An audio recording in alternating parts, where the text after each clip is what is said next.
Boa noite, internet. Boa noite, Brasil. Eu sou o Cris Dias.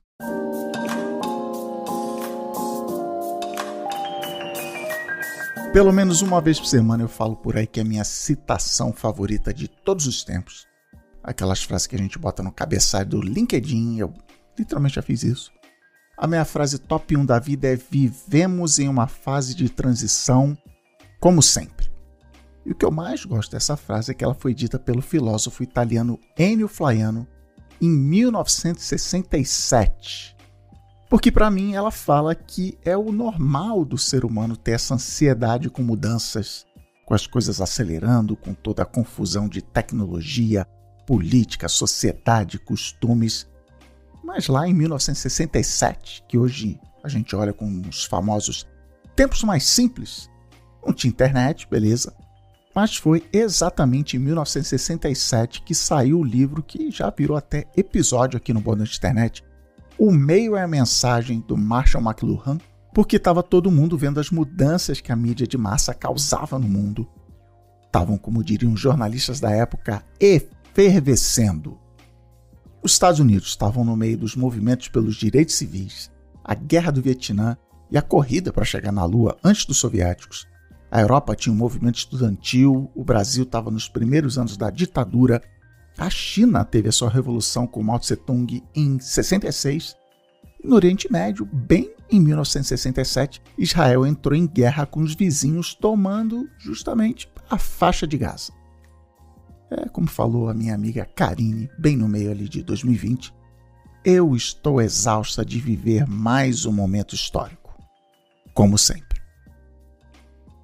Eu gosto tanto dessa frase do Ennio Flaiano que eu já usei ela aqui em um episódio, quase uns 50 boas noites internet atrás.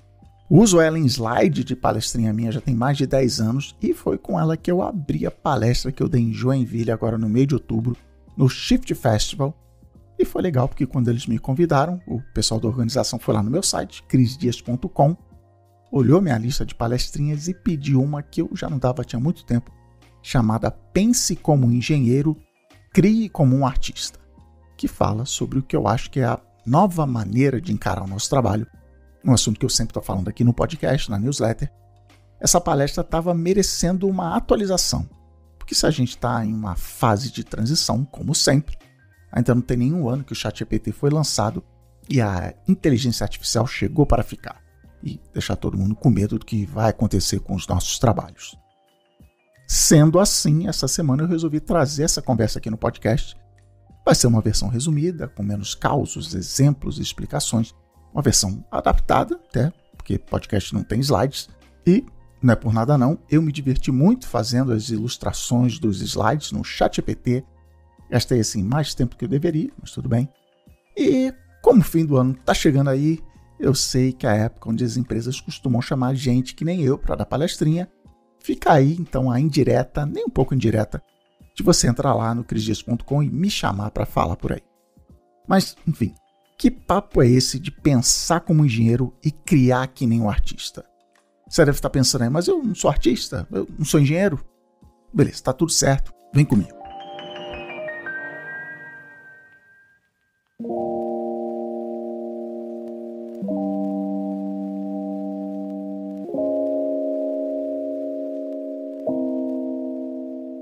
Se a gente for pensar durante praticamente toda a história da humanidade, o que se chama de trabalho não mudou tanto assim.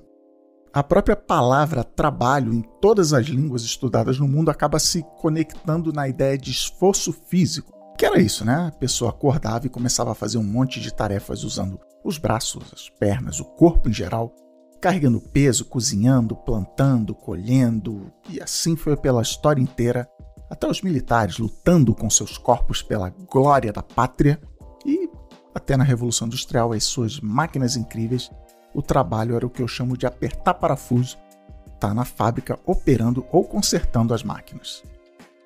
Se é assim, é bem simples dizer o que é o trabalho, onde ele começa e acaba.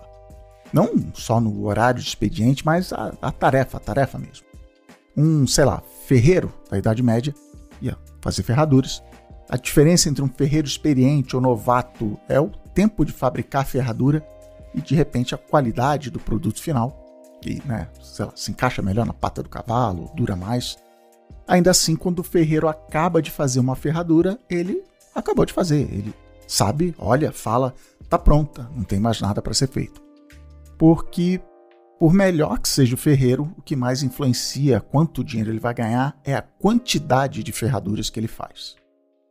A mesma coisa com quem trabalha na lavoura, que por sinal é uma palavra que vem direto de labore, trabalho, em latim, ou tirando o leite da vaquinha, na fábrica, limpando, vendendo. Quanto mais parafuso eu apertar, mais batata eu colher, melhor eu sou no meu trabalho. Você já sabe onde eu quero chegar, né? Em algum ponto da história recente, não tem nenhum século ainda, as coisas começaram a mudar. A gente passou a trabalhar em escritórios, que vem da palavra scriptorium, que era o nome daquelas salas onde os monges escreviam, né? Com a automação cada vez maior das fazendas e das fábricas, juntando com a chegada dos computadores, a gente saiu da lavoura para o scriptorium. Parou de trabalhar com o corpo e passou a trabalhar com a mente, ou, no máximo, conversando com outras pessoas por e-mail, Slack, em reunião, no telefone, no Zoom. É um trabalho bem diferente do que a gente tinha antes. Primeiro porque o trabalho antes tinha uma coisa física, um lugar. O apertador de parafuso da fábrica não tem como levar trabalho para casa, mesmo se ele quisesse. O novo tipo de trabalho não. E eu nem estou falando do home office, nada disso. Eu posso ficar pensando no que eu preciso fazer no meu trabalho em qualquer lugar, até no chuveiro, mas isso não é mais do que isso. Voltando lá no exemplo do ferreiro. Se ele sabia quando a ferradura estava pronta, você aí que está ouvindo, consegue dizer realmente quando a coisa que você está fazendo acabou? A reunião. A reunião acaba porque acabou o horário, tem outra reunião. Semana que vem a gente retoma. Esse roteiro aqui, ele nunca está pronto, Só acabou meu prazo para dar tempo de a Jéssica editar e ir para o ar domingo. Um relatório, uma aula, uma palestra, um plano estratégico, um tratamento de saúde, uma análise de risco financeiro. Mas apesar de ser bem clara essa diferença, a gente continua encarando o trabalho de escritório do mesmo jeito que de uma fábrica. Até a ideia de escritório aberto, sem salas, todo mundo junto, é a visão de uma linha de montagem de burocracia. A gente nas empresas tem níveis hierárquicos gigantes, vice-presidente abaixo de vice-presidente, diretor gerenciando o diretor.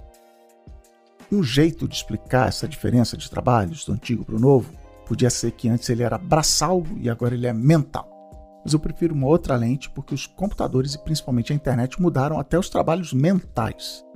O jeito que alguém era analista financeiro antes é diferente de hoje em dia. Então pensa no que quer dizer uma pessoa ser experiente, veterana em um trabalho. Do ferreiro ao analista financeiro. Experiência quer dizer que eu já vi tanta coisa acontecer na minha carreira que eu estou preparado para tudo que vier, meu corpo e minha mente. Eu ganhei essa biblioteca de respostas, vamos chamar assim, não só trabalhando naquela área, mas também aprendendo com quem veio antes de mim. O ferreiro aprendeu com o mestre dele, que provavelmente inclusive era o pai, o avô, por aí vai, como acender a forja, como saber que o metal está na temperatura certa, como consertar algum erro que aparece, o que ficar de olho, todo um método e processo.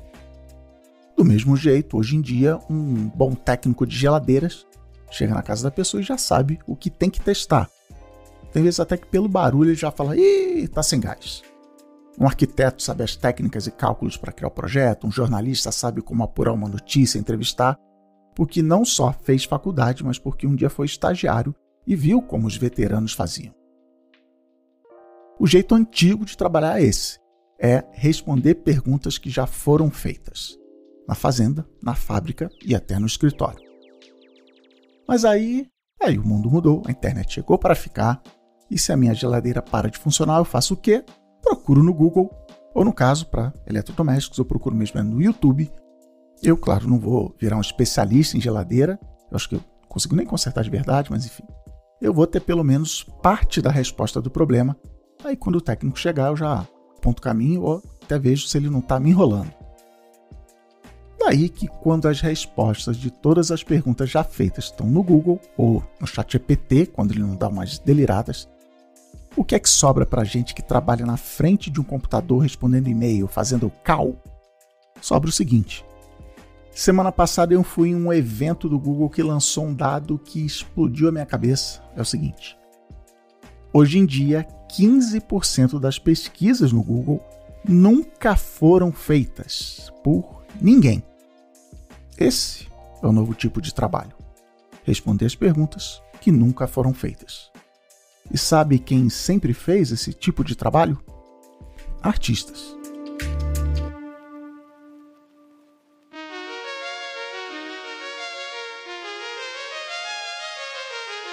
Desde quando lá 30 anos atrás eu resolvi estudar informática, ficar só nos computers, um monte de gente já dizia que a carreira de programação era melhor, com mais chance de emprego, melhores salários e tudo mais. De lá para cá a demanda só aumentou, mas não é simples assim, né? Primeiro você tem que entender se aquilo é realmente para você, depois precisa começar por algum lugar que seja prático, que a gente veja, até use o que criou, e ao mesmo tempo não deixa a gente com aquela sensação de ai minha Nossa Senhora, coisa demais, é complexo demais. Ainda bem que a Alura vai fazer a última imersão do ano. Dessa vez é a imersão Dev, totalmente grátis, como a Alura sempre faz, que vai te botar de cara a cara com um projeto real de desenvolvimento usando JavaScript, uma das linguagens de programação mais utilizadas hoje em dia, para você desenvolver seu primeiro projeto e botar o pezinho, né? Sujar a mão, ver qual é. No fim dos 5 dias de imersão, você vai ter feito não um, mas vários projetos reais, um conversor de moedas, um jogo de adivinhação e o Alura Flix, um catálogo de filmes. E tem mais, a imersão vai falar até de como já ir cuidando do seu portfólio desde o comecinho para você que quiser seguir na carreira. Tudo isso com a qualidade de conteúdo da Alura e mais, na imersão você vai ter acesso à Luri, sim, ela, a inteligência artificial da Alura, para expandir as possibilidades de cada aula, tirar dúvidas, pedir sugestões e entender cada linha do seu código.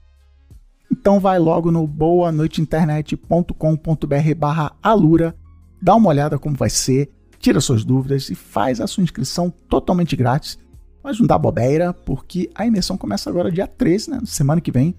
Então corre boanoiteinternet.com.br/alura, imersão Dev na Alura, a maior escola online de tecnologia do Brasil.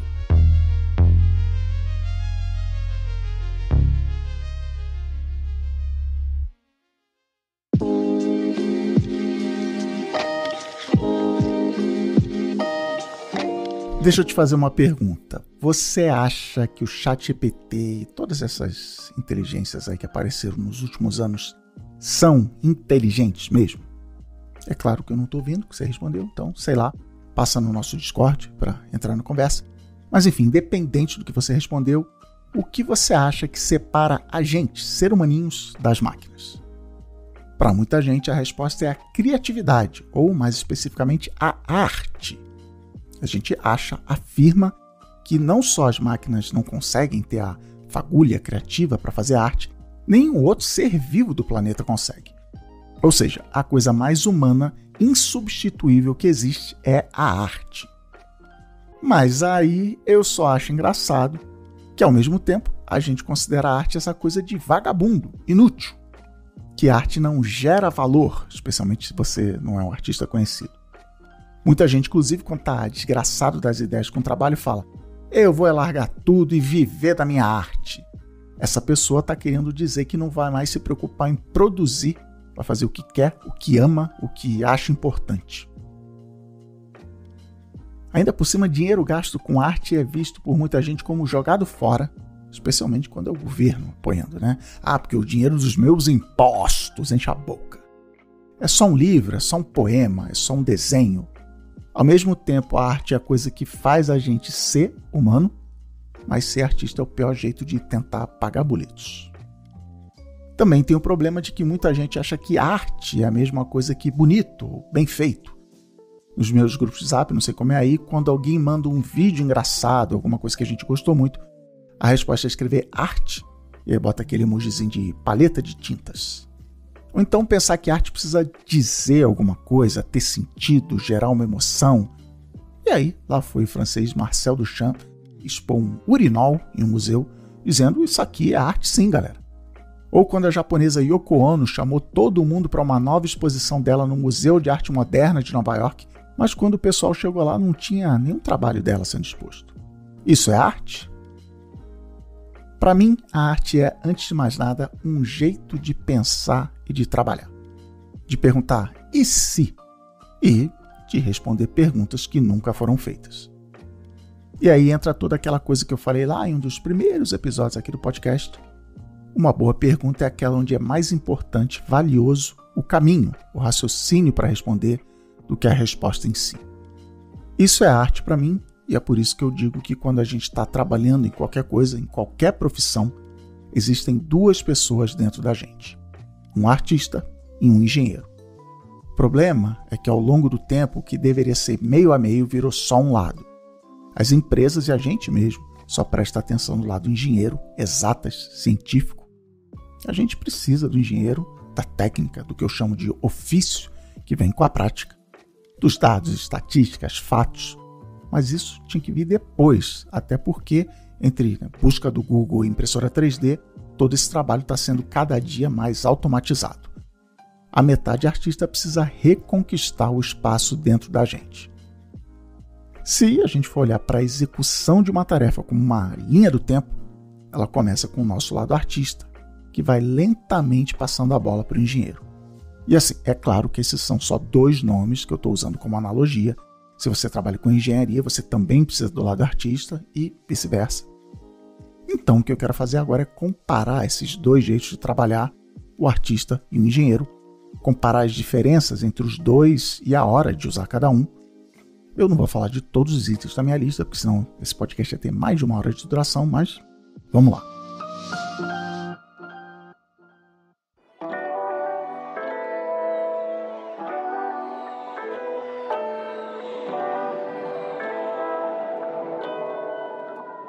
O artista vive com dúvidas, o engenheiro busca certezas. O artista é, antes de mais nada, um principiante, sempre. Tem até toda aquela história do medo da página em branco. Como é que eu vou colocar as respostas na página em branco se eu ainda nem sei as perguntas? É porque o artista sempre começa do zero, senão não é arte, né? Por isso, o primeiro passo para criar como artista é falar as palavras mais perigosas no mundo profissional. Eu não sei. É assumir que não sabe, porque ninguém sabe. Se soubesse, tinha um moleque de 12 anos sem camisa no YouTube ensinando a fazer. Eu não sei. Sendo assim, o que é que eu preciso fazer para encurtar a distância do eu não sei para a resposta? Como eu chego na resposta do jeito mais rápido e mais barato? Tem um ditado zen que diz: na mente do iniciante há muitas possibilidades, mas na do especialista existem poucas. Quanto mais experiente a gente vai ficando, menos a gente arrisca. A gente vai dominando a técnica e até o conhecimento e dá trabalho, né? Começar do zero. Já sei, essa é a vantagem da experiência. Eu já sei, confia no pai. Já o principiante está mais do que autorizado a dizer que não sabe. Fazer as famosas perguntas idiotas. Olha, gente, eu vou fazer uma pergunta idiota. E a pessoa do outro lado sempre diz: que isso, não existem perguntas idiotas. Tem, claro que tem. Quando a gente é experiente, todo mundo espera que certas perguntas não sejam feitas. Mas no famoso mundo sempre em mudança, sempre em fase de transição, a pessoa experiente não é a que sabe tudo. Um cliente meu de consultoria para marcas falou de como as pessoas nos tais cargos C-level, CEO, CTO, CMO e tal, são solitárias, que não podem mostrar que não sabem. Meu amigo, você é pago para saber. O que a minha equipe vai pensar se descobrir que eu não sei? Não vai me respeitar mais. Ainda por cima homem, né? O homem não pode mostrar que não sabe. O principiante estagiário até pode. Por isso, se colocando na condição de principiante, a gente está mais do que autorizado a não só dizer que não sabe, e ir experimentando e errando.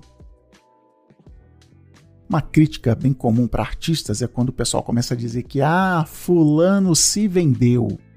Muitas vezes isso quer dizer que a pessoa deixou de explorar sua arte como principiante e virou meio que uma fábrica, às vezes virou literalmente uma fábrica. O tal músico que se reinventa a cada novo disco está fugindo de ser experiente, dos Beatles a Taylor Swift, e se joga em modo principiante, modo eu não sei, a cada novo projeto.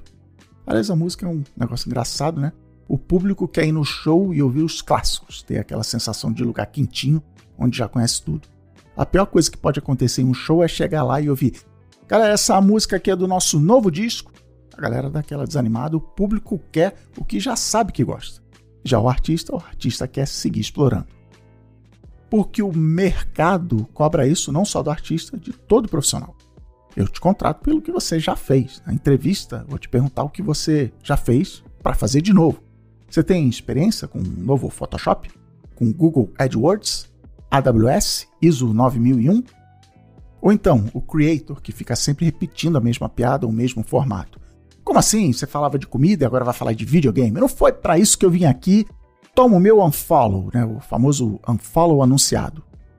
Mas a mente artista quer sempre estar em modo principiante. Assim, o Pablo Picasso foi um cara polêmico, né? Como ele tratava as mulheres. Mas ele virou o Pablo Picasso, que sempre que ele chegava em um ponto de eu já sei tudo sobre isso aqui, ele ia lá e mudava de estilo, inventava estilos, começando do zero. Já outros artistas lançam uma marca, viram uma camiseta e bonequinho, e tá, beleza, ficam muito ricos, né? Quem sou eu para julgar? Mas param de explorar e serem principiantes. Aqui eu tô falando de ser principiante para você, que uma coisa que eu falo sempre é reinventa a roda sim, vai lá, gostoso demais. Nesse momento, no início, no eu não sei, é hora de reinventar a roda pra caramba, mesmo você sabendo que a roda já foi inventada. Na pior das hipóteses, você vai aprender mais sobre como uma roda funciona. Do mesmo jeito, outro lema meu é faça coisas inúteis. Já fiz uma newsletter inteira sobre isso. Meu Instagram tá cheio de coisas não só inúteis, como que deram muito mais trabalho de fazer do que se eu já comprasse pronto. E com o ChatGPT, então, o que eu mais faço lá é coisa inútil, mas que coloca a minha cabeça nesse modo de exploração. E tem mais, relembrando que a gente falou no episódio Metas e Objetivos, tem pouco tempo isso aí, o artista tá ali pela jornada, o engenheiro pelo objetivo. Foi quando a gente falou de como nas empresas todo mundo fica focado demais nas metas, a ponto de às vezes elas servirem mais para atrapalhar do que para ajudar. Aqui em casa, quando a gente ficou grávido pela primeira vez, eu fui lá, ler os livros, como não criar uma criança desgraçada da cabeça. Spoiler, é impossível, mas enfim. E uma das primeiras coisas que eu aprendi foi que não é para elogiar a criança pelo resultado, mas sim pelo esforço. Em vez de falar, nossa, tirou 10, como você é inteligente, falar, parabéns, você estudou muito e por isso tirou 10. É porque estudar muito eu consigo fazer sempre. Já ser inteligente, ou eu sou, ou eu não sou. E se um dia eu não tirar 10, aí eu não sou mais inteligente? Então a criança logo saca, né? A criança não é burra. Eu só vou fazer prova fácil. Eu só vou fazer as coisas com menor chance de fracassar. De repente você está achando isso tudo meio óbvio, só que ao mesmo tempo em todo lugar que eu trabalhei eu ouvi exatamente o contrário. Aqui, Cris Dias, aqui a gente recompensa o resultado, não o esforço. Olha que doido. E são as mesmas empresas que gostam de sair por aí dizendo que incentivam o fracasso, porque só assim se aprende. Mas será que a empresa tem realmente um ambiente que incentiva o eu não sei e o fracasso? Porque tá, beleza, até faz sentido uma empresa não recompensar o esforço, só aplaudir o resultado, quando o trabalho é apertar parafuso ou fazer ferradura. O trabalho é sempre o mesmo, é responder as perguntas que já foram feitas.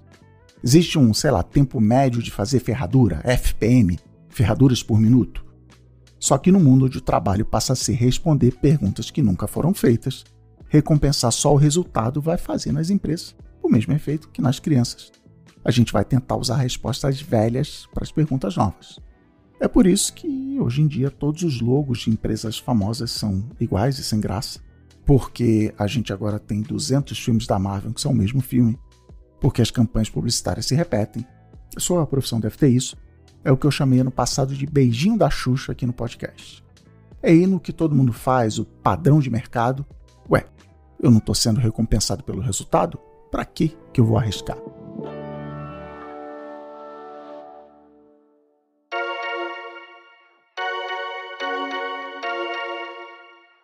Chegou novembro, mês da Black Friday e também mês de Promobit, a nossa comunidade quando o assunto é economizar sem perder tempo. É isso mesmo, eu disse nossa, porque o Promobit não é um appzinho qualquer não. O Promobit é o ponto de encontro de mais de 2 milhões de pessoas que assim como eu e você querem o quê? Fazer o dinheiro valer mais. Porque quem move o Promobit são pessoas de verdade, compartilhando achados, discutindo sobre produtos e dando aquela dica show se vale a pena de verdade, sem interesse velado, sabe? Coisa que só uma verdadeira comunidade entende. Aliás, lá no nosso Discord, o melhor Discord, Também está acontecendo um canal só dedicado às dicas e ofertas da Black Friday em um oferecimento Promobit. Então não perde tempo, corre lá no boanoiteinternet.com.br/Promobit ou clica no link que está na descrição, você já sabe, baixa o app do Promobit e já começa a adicionar produtos na sua lista de desejos para receber aquele alerta quando rola a promoção. Até porque nem toda oferta boa acontece literalmente na sexta-feira. Meu computador mesmo, ano passado, eu comprei umas 2 semanas antes, no preço mais baixo dele na história. Eu fiquei muito orgulhoso de mim mesmo, estou dando aqui tapinha nas costas, você não está vendo. Vem com a gente, boanoiteinternet.com.br/Promobit, as melhores promoções em um só lugar.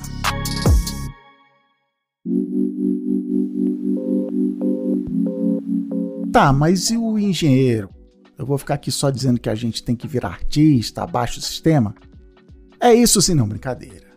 O mundo é como é, né? Não dá pra gente largar tudo e fazer miçanga pra ajudar o povo de humanas. É só que as coisas estão desbalanceadas demais pro lado do engenheiro. E se isso não fosse um problema por si só, essa parte mais técnica de execução é justamente o que as máquinas vêm lá desde a Revolução Agrícola automatizando. Então o segredo aqui é usar o processo de um artista no início para facilitar a vida do engenheiro no final. Lembra, uma linha do tempo.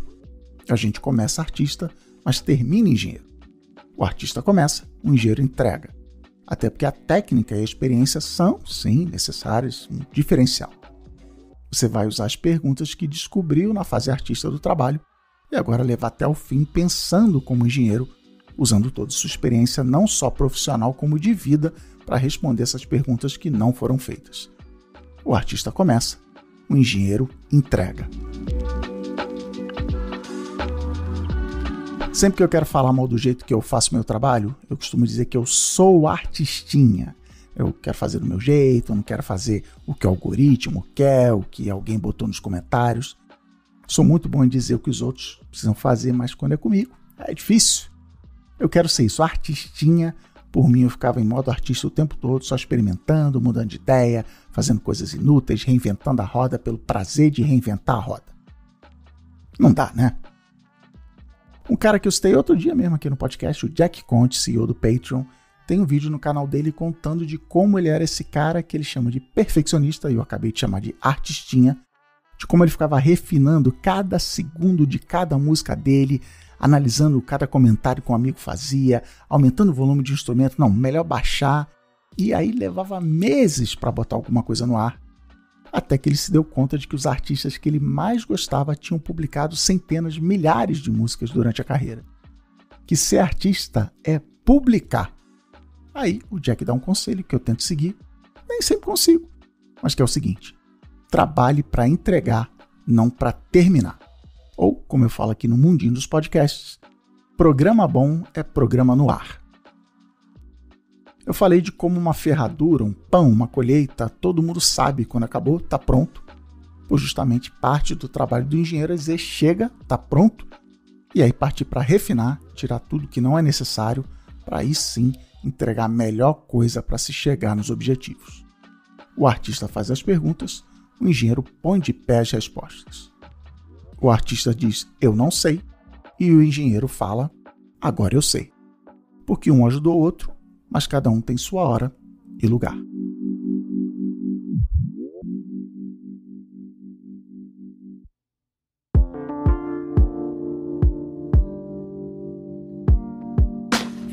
Tá, mas e na prática? Ser mais artista e tudo mais, muito bonito, como é que amanhã já dá para começar a usar esse novo pensamento no trabalho? É muito simples, contratando a minha palestra. Não, brincadeira, eu vou falar, mas me liga, tá? Primeiro, é entender que não é uma chavinha que se vira. Tem que ser parte da empresa, lentamente entrar na cultura, que a gente falou aqui 2 episódios atrás. É procurar jeitos de incentivar a curiosidade e esse espírito de iniciante em todo mundo. É ter dinâmicas que incentivam, escutam as ideias idiotas e as inúteis. É permitir que a dúvida, a incerteza e até os questionamentos não sejam vistos como uma coisa ruim. É descobrir jeitos de não recompensar só as respostas certas. Isso também tem muito a ver com um post que eu ritei no LinkedIn outro dia, de dar ouvidos aos chatos, em vez de falar que a pessoa não está sendo boa de trabalhar em equipe. O chato se importa E a última coisa que uma empresa devia querer é só ter pessoas que concordam com tudo. Mas estamos aí, né? E vou falar, esse novo jeito tem sim a ver com diversidade. E nem é por caridade, boa vontade, nem nada. É porque é good for business. Gente diferente pensa diferente. E isso quer dizer que não adianta contratar gente diversa, mas aí querer que elas se adaptem ao jeito da empresa. Ah, é assim que a gente sempre fez as coisas aqui. Então beleza, se é assim, sempre fez assim, bora ensinar o ChatGPT como faz e vai todo mundo pro boteco, ninguém tem que trabalhar. Outro jeito que eu gosto muito é incorporar dinâmicas de hackathon ou de design sprints, toma aí, surra de buzzword, que são dias ou semanas onde um monte de gente de diferentes áreas se junta para resolver um problema, fazendo coisas de verdade, não é só um PPT bonito não. Eu gosto do hackathon porque uma das regras básicas dele é que os prazos para as atividades nunca são suficientes, não vai dar tempo. Então isso faz a gente juntar as cabeças e agir mais com a arte do que com a engenharia. Já os design sprints, que não tem nome em português, me ajuda aqui. Eu gosto de design sprint muito porque o cliente, que aí pode ser literalmente um cliente, ou só um chefe, ou um outro departamento, precisa estar lá no processo. Eu costumo dizer que o cliente também fica grávido da resposta, então depois que ela foi definida não precisa explicar nada, não tem PPT de 200 slides para mostrar o racional. A verdade, cá entre nós, é que a gente não tem medo das máquinas, da inteligência artificial. A gente tem medo do que os donos dessas máquinas vão fazer e como isso vai afetar a gente. Eu me divirto muito usando o ChatGPT, ao mesmo tempo que eu vejo ele sendo usado para coisas questionáveis, vamos colocar assim. Na discussão se a máquina é inteligente de verdade, a minha resposta é que, para mim, isso não importa muito. Eu deixo sair para os filósofos e acadêmicos em geral, porque, assim, calculadora não precisou ser inteligente para mudar a matemática para todo mundo, de matemáticos a até crianças. A inteligência artificial é o menor dos problemas. Para mim, a grande fonte de ansiedade hoje é que se trabalha de um jeito novo, usando as nossas mentes e palavras para responder perguntas que nunca foram feitas, mas tudo é organizado como se a gente fabricasse ferraduras, onde cada vez mais os dados são como uma religião corporativa. Tudo é uma grande planilha de Excel, incluindo as pessoas. Pensar como artista virou sinal de desperdício. A gente, trabalhador, é tratado como máquina, só um recurso humano. Não precisa ser assim. As máquinas podem fazer o que elas são boas, e a gente fazer e ser valorizado pelo que a gente faz melhor, pelo simples fato de que só nós somos humanos. A conexão entre pessoas, a arte.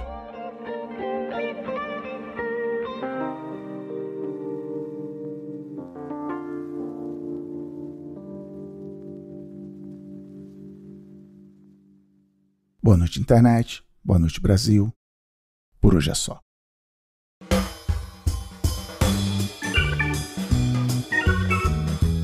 E aí, seus interneters? É isso aí, mais minhocas tiradas da minha cabeça. Tá bem doido ver gente dizendo que prefere o formato Inside do Boa Noite Internet, que nem esse aí. Aí no dia seguinte uma pessoa fala que adora as entrevistas. E beleza, assim a gente vai fazendo as duas coisas tudo ao mesmo tempo. Se você chegou agora no Boa Noite Internet, se alguém que gosta muito de você te mandou esse link, ou você viu por aí nas social redes, muito obrigado. Chega mais, senta aí. Para continuar a conversa, me segue e manda mensagem lá no Instagram, @CrisDias, ou no nosso Discord, no boanoiteinternet.com.br/Discord. Chega sem medo, ninguém sabe usar aquilo direito, mas é o melhor canto da internet. E se você gostou do que ouviu, considere lá no boanoiteinternet.com.br/assine para apoiar a gente aqui por menos do que uma coquinha zero por semana, para a gente seguir contando histórias. boanoiteinternet.com.br/assine. Antes de terminar, eu queria deixar uma dica aqui, não é publi, é que está vindo aí o curso Vida do Livro, que vai ensinar tudo sobre como funciona o mercado editorial por dentro, para você que quer escrever, editar, ilustrar, aprender tudo, mais de 40 horas de conteúdo, com 26 professores que trabalham no mercado editorial. O curso é do meu amigo Daniel Lameira, o cara que vai ser o editor do meu livro o dia que eu parar de procrastinar. Ele já trabalhou e ainda trabalha em grandes editoras, mas só vou lançar uma aqui. Ele é um dos fundadores da Antofágica. Se você conhece, não tem mais o que falar, apenas sentir. Eu pedi para ele um cupomzinho para quem escuta o Bônus de Internet. Então vai lá no site que é adivinhavidadolivro.com.br. Quem usar o código Cris Dias, tudo junto, leva 20% de desconto no curso. Entra lá, dá uma olhada no que vai rolar e você vai ver que é uma ótima entrar nesse curso aí. É isso, semana que vem tem mais hora de entrevista. A gente vai falar, do que a gente vai falar? De perder uma coisa muito importante na vida. Domingo, 20 horas, aqui mesmo, eu te espero. O Bônus de Internet é um podcast Ampere, a produção, pesquisa e edição de roteiro são da Ana Maron, a edição de som é da Jéssica Correia, a edição de vídeo é do Pedro Hassan e a produção executiva é com o Gui Pinheiro. Até a próxima semana.